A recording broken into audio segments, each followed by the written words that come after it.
बिस्मिल्लाहिर्रहमानिर्रहीम। अस्सलाम वालेकुम प्यारे बच्चों, आज हम उर्दू हफ्ते के मुस्तवितों के बारे में पढ़ेंगे। मुस्तवित का मतलब है आवाज, जिससे हम आवाज बनाते हैं, यानी आ, तू, ई, ए वगैरह। इनको इंग्लिश में वॉवल्स भी कहा जाता है। उर्दू हफ्ते में मुस्तवितों की तादाद 4 होती है। अलिफ, वाव, छोटिये, बड़िये, जिनसे हम आवाजें बनाते हैं। आज हम अलिफ के साथ मुस्तवितों को जोड़ना सीखेंगे। तो चलिए फिर शुरू करते हैं।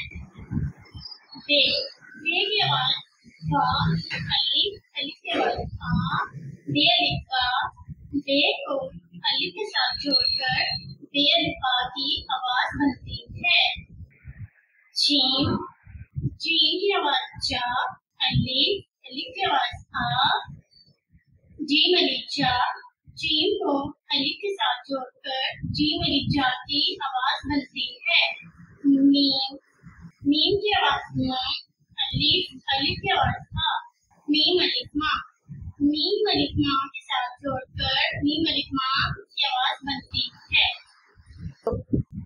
आज हमने के मुस्तवितें अलिफ के साथ हरूफ को जोड़ना सीखा है।